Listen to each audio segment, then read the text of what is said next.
y viceministros de Estado, honorable diputados Kaira Harding Barr y Miguel Fanovich, primer y segundo vicepresidente de la Asamblea Nacional,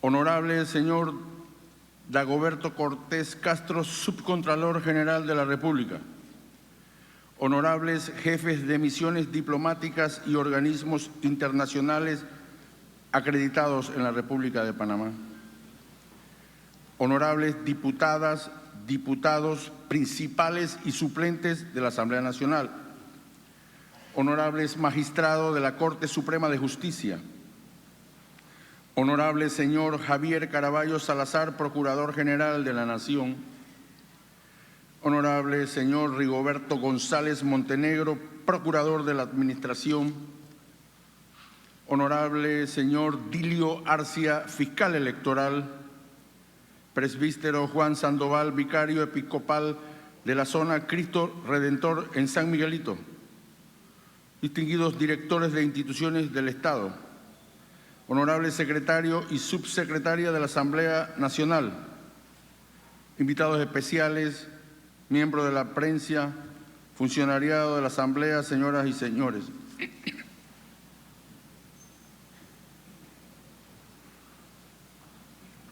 Hoy iniciamos un nuevo año con la fe de que nos esperan retos que los panameños somos capaces de enfrentar, despojados de resentimientos, ungidos por la esperanza de mejores días,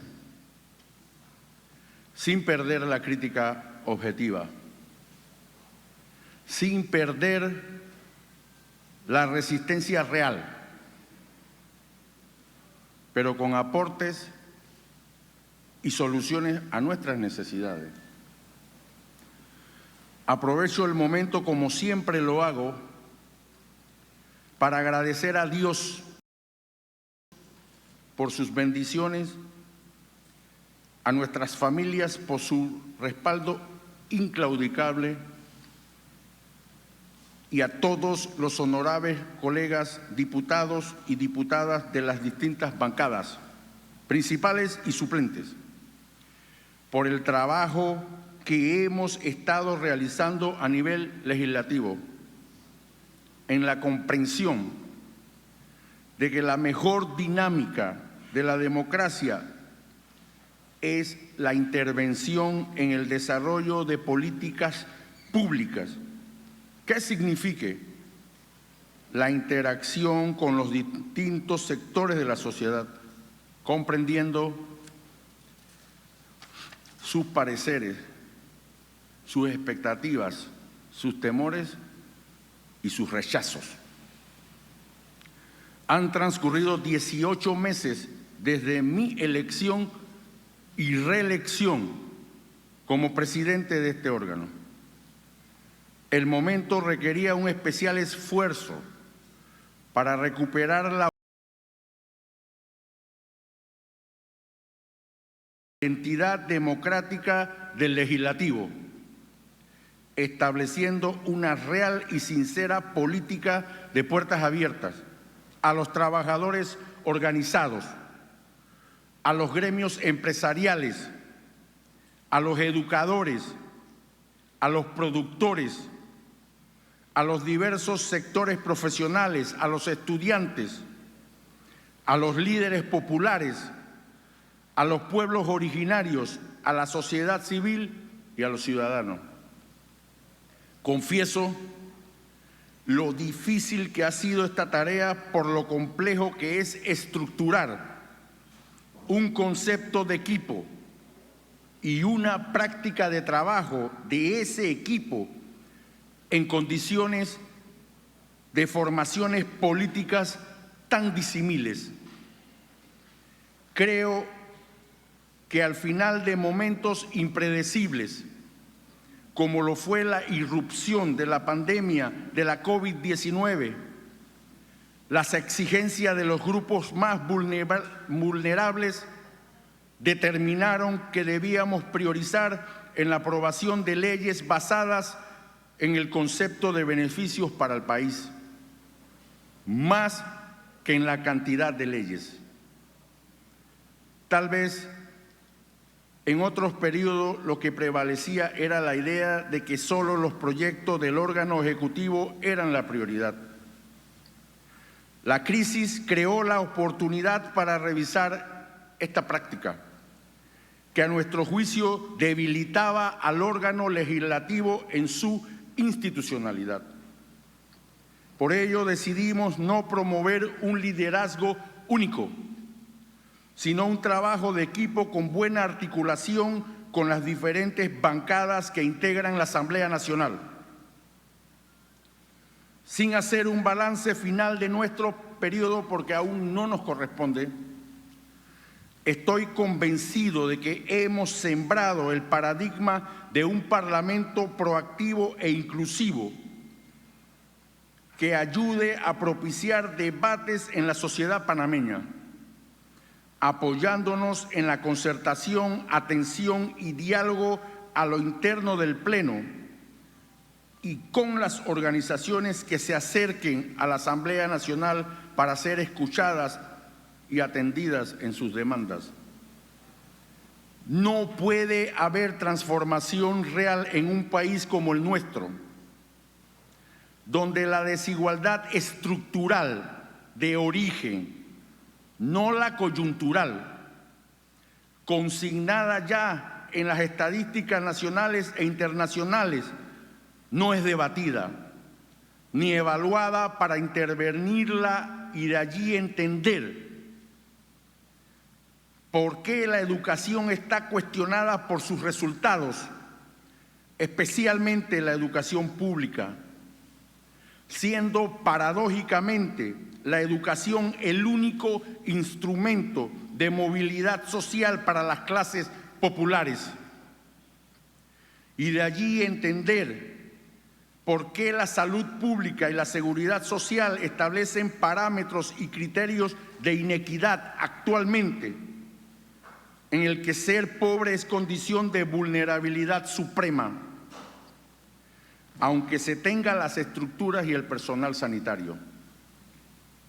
Y de allí entender por qué la informalidad y los trabajadores por cuenta propia representan más del 50% de la población económicamente activa. Y surge la pregunta, ¿para qué ha servido el crecimiento económico sostenido? ¿Para qué ha servido el incremento del Producto Interno Bruto sostenido? ¿Para qué ha servido el incremento del endeudamiento público sostenido? ¿Para qué? Si esos avances no alcanzan a nuestras poblaciones más vulnerables y cada día se deterioran las condiciones de vida de nuestra niñez, de nuestra juventud y de la seguridad ciudadana. Entonces es simplemente necesario probablemente la revisión en este país del modelo de desarrollo económico y social. En ese mismo sentido, y siendo autocrítico, incluso, evidentemente, la realidad requiere, sin duda, un cambio en la gestión pública. Y voy a formular 3 preguntas. ¿Cómo es posible que la Corte Suprema de Justicia tardó 5 años en la publicación en la Gaceta Oficial del fallo que declaraba la inconstitucionalidad del contrato con Minera Panamá? Y si no es por la acción del procurador de la Administración, Rigoberto González, de manera nacionalista y puntual, no sé si eso se hubiese alcanzado. ¿No atenta esto contra la seguridad jurídica de las relaciones contractuales del Estado? Segunda pregunta. Igualmente en la tarea autocrítica nosotros como órganos legislativos le debemos a la sociedad la discusión y modificación del reglamento orgánico del régimen interno para adecuar nuestra actividad a la política real que clama el pueblo panameño a sus electos por votación popular, teniendo en cuenta que hoy contamos con partidos políticos débiles y alternativas democráticas pobres. Tampoco hemos sido capaces, aún como órgano legislativo, de abordar y forzar la discusión del problema de la seguridad social con respecto al programa de invalidez, vejez y muerte, que es una deuda que tenemos que saldar para las presentes y futuras generaciones, y aún tenemos tiempo, o se hace o se hace. En la relación del órgano legislativo, ejecutivo, prevalece una gestión histórica insuficiente en materia de verticalidad, energía y acciones expeditas ante el conflicto social. Y lo que pareciese para algunos analistas una competencia entre los órganos del Estado por liderazgo, no lo es. Y hoy simplemente se requiere de encontrar eso que dispone la Constitución Política de Panamá en el artículo 2, la armoniosa colaboración entre los órganos del Estado. En la modernidad no hay espacios para liderazgos individuales. La cooperación, la coordinación y la comunicación efectiva y fluida entre las estructuras de poder de los actores sociales es vital para lograr la prosperidad y el bienestar de los panameños, pero eso no ha sido así. Por eso, el desarrollo de la gestión de las políticas públicas no puede concebirse como privativa de uno de esos actores.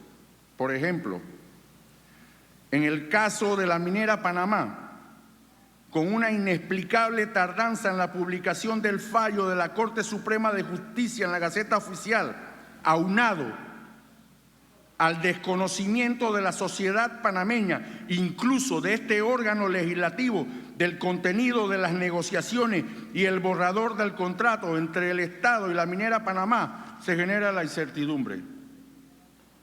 Este es un tema de vital importancia para el desarrollo, porque los recursos naturales que allí existen en esos yacimientos, sea cobre, sea oro que no han consignado, plata o manganeso, les pertenece a todos los panameños y requerimos la información fiable. Estos 6 meses fue un momento para aprobar leyes sociales, económicas y administrativas judiciales. Comparto con ustedes algunos resultados. Se aprobaron 74 proyectos, de los cuales 61% son de carácter social, 19 económicos y el 20% administrativos judiciales. Voy a relatarlos lo más diligentemente posible, para que se conozca que esta Asamblea sí hace algo.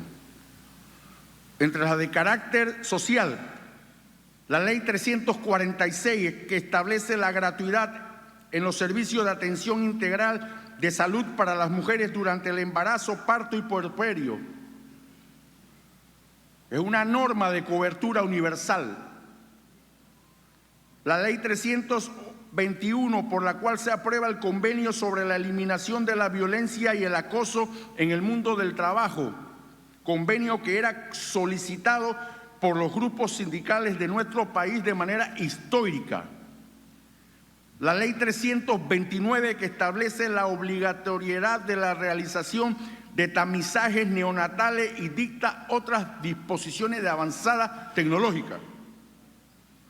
El proyecto 712, que desarrolla el derecho humano a la salud mental y garantiza su cobertura nacional, presentado por múltiples diputados de las diferentes bancadas de este hemiciclo, encabezado por un diputado independiente. El proyecto 855 que establece la política agroalimentaria de Estado y dicta otras disposiciones. El proyecto de ley 920 que modifica un artículo de la ley 47 de 1946, orgánica de educación, que fue una solicitud de los gremios de educadores del país en la mesa del diálogo. Y como asamblea aprobamos responsablemente lo siguiente, que su primer fundamento es que el presupuesto asignado al MEDUCA no será inferior al año anterior, con la salvedad que no sea afectado por una recesión económica. El segundo fundamento estableció los porcentajes mínimos que debe aportar el Estado en concepto de gasto público e inversión en el sector educativo, y que a partir del año 2023 no podrá ser inferior al 6% del Producto Interno Bruto del año 2022, y a partir del 24 el gasto público en inversión en el sector educativo no será inferior al 7%. Este proyecto salió de esta asamblea y es la escucha de las reclamaciones de algo realmente justo y pertinente en materia educativa, y que por años, desde su instalación de manera ambigua en una ley, no se definía y no se precisaba, porque era una mezcla de muchas instituciones recibiendo un aporte particular, y hoy se singulariza, se define y se diferencia para que realmente la educación como instrumento de movilidad social de los sectores populares y de las clases medias sea en efecto la que se requiere, teniendo un presupuesto tan importante e interesante en la región. Entre la de carácter económico, la ley 334 y 35, que creó la estructura que desarrollase o que desarrollará el puerto de Margarita en Colón, con una proyección económica en los próximos años de alrededor de 1.200 millones de balboa, que desarrollará el interés de una zona golpeada por la recesión económica. La ley 337, que crea los acuerdos de pago extraordinario en actos dictados por la Dirección General de Ingresos como medida temporal para dinamizar la recaudación. El proyecto de ley 647, que reforma la ley 42 del 2011, que establece lineamientos para la política nacional sobre biocombustible y energía eléctrica a partir de biomasa en el territorio nacional en la transición energética. Entre las de carácter administrativo judicial menciono la siguiente: la 316, que regula situaciones de conflicto de intereses en la función pública, que es una norma de transparencia. La ley 328, que crea la política criminológica de la República de Panamá. La ley 343, que crea el fideicomiso de la Comisión Nacional para el Estudio y la Prevención de los Delitos relacionados con drogas y dicta otras disposiciones, que tenía un arrastre histórico de lo que no podía hacer CONAPRED y lo que hoy en adelante va a poder disponer en ánimo de prevenir las consecuencias de lo que significa la intervención del narcotráfico en nuestras comunidades. El proyecto de ley 811, que crea el Ministerio de la Mujer y dicta otras disposiciones como una aspiración de un sector importante y determinante de la vida nacional. Les he señalado los tres bloques: carácter social, carácter económico y administrativo judicial, para que se sienta, y a los que quieran realmente conocer una muestra pequeña de lo que así se hace, se remitan y conozcan situaciones claras que a algunos no les importa decir. Colegas y conciudadanos, hoy iniciamos un año de validación de los procesos democráticos electorales, que quizás muchos adversarios utilicen para continuar descalificando a las personas y a los hechos, pensando que con ellos sacarán ventajas. en vez de construir o proponer escenarios de debates respetuosos. Quienes así piensan seguirán utilizando los viejos manuales de la politiquería criolla.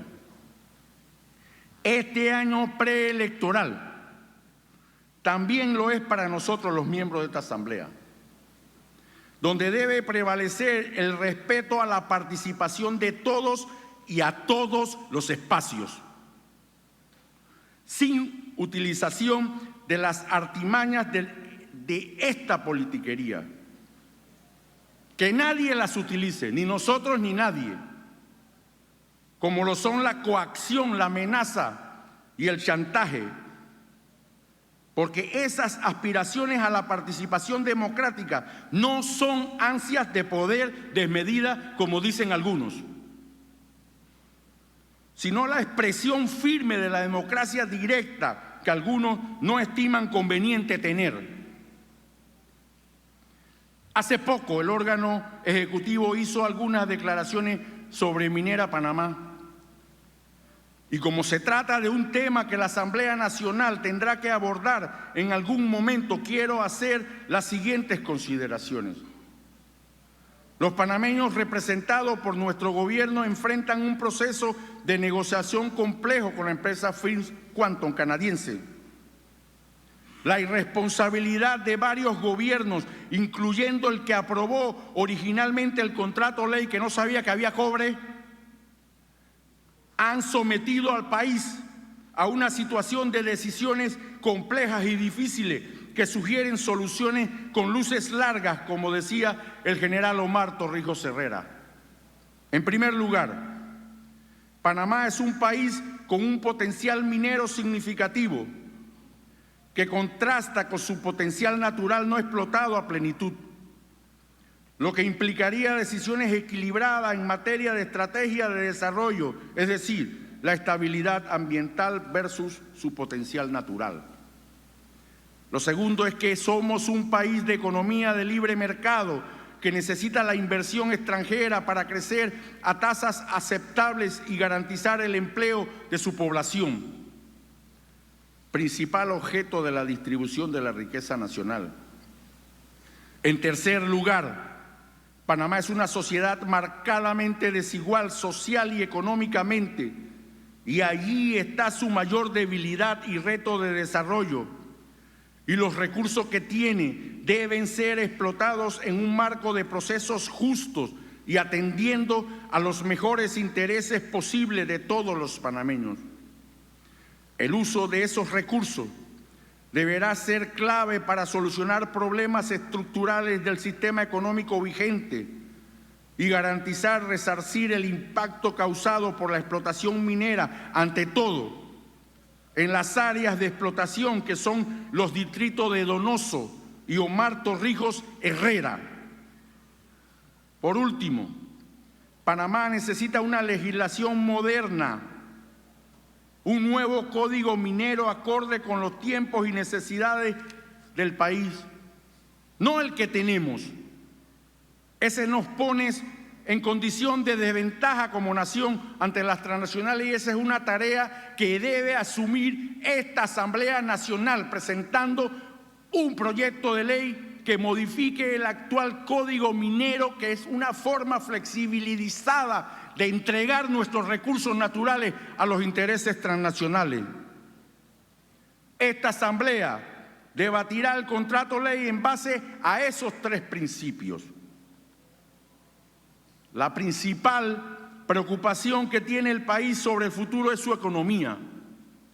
Organismos e instituciones internacionales tienen visiones positivas sobre el futuro de Panamá. Por ejemplo, el CEPAL pronostica que Panamá tendrá un crecimiento de 4.2, siendo la más alta de América Central y México, mientras que el Banco Mundial estima que el cierre del crecimiento del Producto Interno Bruto en este año será de un 6.2%.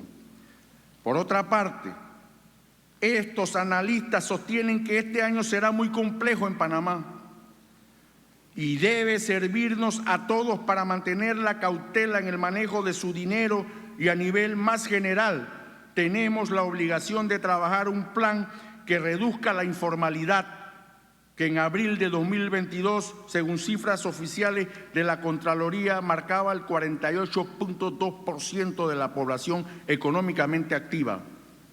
Se trata de una condición que afecta a la economía nacional, porque la gran mayoría de los informales no paga impuesto al Tesoro Nacional ni contribuye a la seguridad social, aun cuando trabajan y generan ingresos para su subsistencia. Por otra parte, el tema de los subsidios y beneficios que reciben importantes grupos sociales deberán ser mantenidos a la incorporación sostenible de estos grupos a la economía nacional sobre la base de estrategias y planes establecidos por el gobierno, porque sin duda esto ha garantizado la paz social en un esquema de un país con desigualdad estructural y no solo coyuntural. Por otra parte, la historia nacional ha demostrado que como nación hemos procurado aprobar leyes que respondan a nuestras realidades, no a las realidades de otros pueblos. No somos partidarios de aceptar la aspirina que usan otros pueblos para remediar sus enfermedades.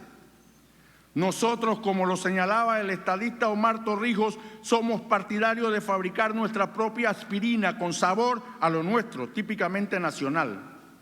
Y como decía el poeta Roque Dalton, salvadoreño, que esa aspirina tiene que ser del tamaño del sol, porque el problema y ese dolor de cabeza es del tamaño del sol. Y cuando hablo de esa aspirina, hablo de la ley de extinción de dominio, que ha sido aprobada en países con capacidades jurisdiccionales, especiales y constitucionales. Nosotros viajamos a Colombia como miembro de la Comisión de Gobierno en ese momento, con su presidente y otros colegas. Y allí nos reunimos con la Sociedad de Activos Especiales, que es la sociedad que utiliza el Estado colombiano para cautelar, administrar y vender los bienes que se encuentran en proceso de extinción de dominio, ya que la legislación colombiana permite la venta de los bienes sin que el proceso haya culminado, lo que se denomina la enajenación temprana, es decir, sin que exista una sentencia en firme. Nos reunimos con los fiscales, nos reunimos con los jueces, nos reunimos con algunas agrupaciones abogadiles. Y lo que hay que señalar de Colombia es que esta normativa, que no es una ley, sino es un código de extinción de dominio. Usted viajó con nosotros, honorable.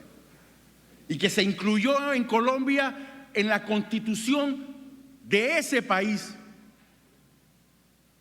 Demoró 18 años para que fuera una ley. 18 años para que después de estar en la Constitución fuese una ley. Y que se dio en Colombia por particulares razones aunados no solamente al narcotráfico, sino a la violencia desencadenada por la guerrilla. Y hoy yo quiero decirle como presidente de esta Asamblea, y estoy seguro que su junta directiva lo comparte y la mayoría de los diputados, nosotros no estamos en contra de que podamos desarrollar una materia que vaya directamente contra varios principios. Primero, el terrorismo.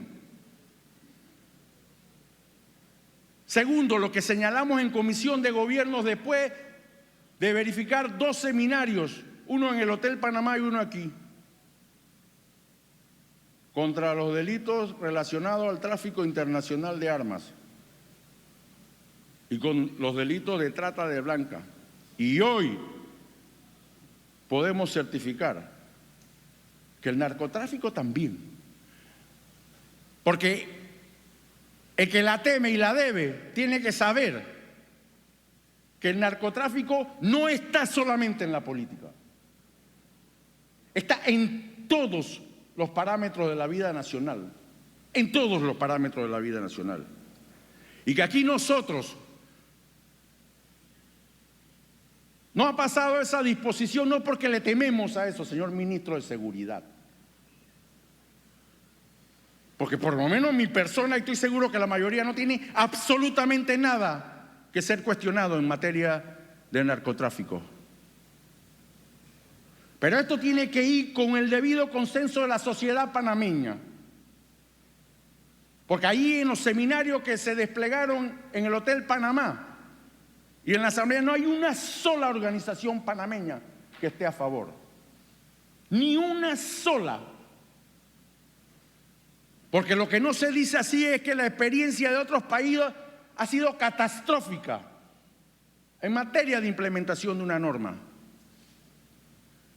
Reconocemos los esfuerzos de otros países y las recomendaciones, pero la aspirina que va a tomar este país la tiene que tomar con su mano y sabiendo qué tipo de aspirina es, porque lo que no podemos someter a esta sociedad, señor ministro de Seguridad, es precisamente a la vulnerabilidad del sistema político que vive este país, producto de su inconsistencia. Nosotros no le tememos a ninguna norma que venga a disponer contra esos principios, incluyendo el narcotráfico. Pero que sea clara, que sea puntual, porque en esos países donde existe hay tutela de los derechos y las garantías fundamentales. Y hay tribunal constitucional que va en defensa de las personas cuando se les viola el debido proceso. Y aquí no hay eso. Aquí no hay eso en este país. Y yo espero que los empresarios, que los gremios diversos, escudriñen la realidad de otros países y levanten la mano para que nosotros asumamos una responsabilidad, porque le hemos solicitado al ministerio retire un proyecto que tiene múltiples falencias determinadas por técnicos panameños. Pero si no lo retira y nosotros lo aprobamos, la culpa en el futuro será ¿de quién? ¿De la Asamblea Nacional? No. Sentémonos aquí y establezcamos los parámetros para que aquí ese flagelo del narcotráfico, del terrorismo, de la trata de blanca, de las armas no pase. Porque no somos santos, pero podemos mirar al cielo y que nos endilguen responsabilidades de algunos de esos principios y a la mayoría de nosotros.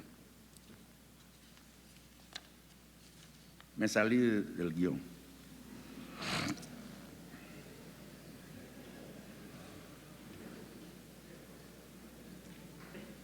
No hay duda de que nuevas avenidas de esperanza se abren al destino del país. Uno que requiere de un liderazgo sólido, inteligente, propositivo, conciliador y que abra las puertas al debate y la participación. Aquí nosotros vamos a debatir la ley de medicamentos, que está avanzada en Comisión de Salud con Daniel Ramos. Y aquí vamos a establecer en consenso que no pueda existir condiciones de inequidad en el acceso a medicamentos cuando solamente hay que viajar menos de una hora para accesar a medicamentos que aquí tienen costos inigualables. Pero eso hay que hacerlo también escuchando a la empresa privada. Porque aquí cualquiera no puede importar medicamentos bajo cualquier parámetro, ni siquiera las farmacias pequeñas. Así que esta asamblea se empoderará de una condición que yo pienso que todos los panameños sin igual queremos, pero que sea con orden, que sea con propósito y que sea verificable a través de un mecanismo. Las acciones prácticas definen a los hombres, también su sensibilidad y su humildad. Allí es donde se definen los liderazgos, en el acatamiento de la responsabilidad y en la definición de las estrategias. Sin conducción acertada zozobramos, sin autocrítica nos ahogamos, Y sin una práctica relacionada con una estrategia vinculada al pueblo no podemos llegar a puerto seguro, ni tampoco pensando que somos el plus ultra y que podemos ir solos. Construyamos estrategias que sumen, que comuniquen confianza y demuestren que hablamos el mismo lenguaje. El lenguaje que el hombre de a pie necesita escuchar para incorporarse al camino que les permitió ser tomado en cuenta y que le brindará un nuevo inicio a él y a sus futuras generaciones. Y que al final será el objetivo de la política, que es la felicidad. Yo aprovecho para felicitar la participación de la banda La Primavera en Pasadena, porque es un ejemplo de la lucha y del esfuerzo de muchos. De muchos. Y quienes de manera agorera han salido a criticar que si los muchachos durmieron en un gimnasio o comieron pizza regalada por panameños allá, no se involucraron para gestionar ni para conseguir un centavo partido por la mitad. Porque es fácil hablar. Y lo digo como el esfuerzo que tenemos que entender y el lenguaje que tenemos que entender del pueblo panameño. Lo dijo Harry Brown ayer en un escrito o en una entrevista de un tabloide que no voy a mencionar porque no vale la pena. Y lo dijo. ¿Por qué se religen? Porque tienen el lenguaje de su pueblo. ¿Por qué no aprueban una constituyente ni tampoco un referéndum para sacar a un alcalde? Porque no tienen convocatoria. Así que la política es local. Y quien tiene la localidad tiene la política. Lo dijo Aristóteles hace más de 2000 años. Muchas gracias.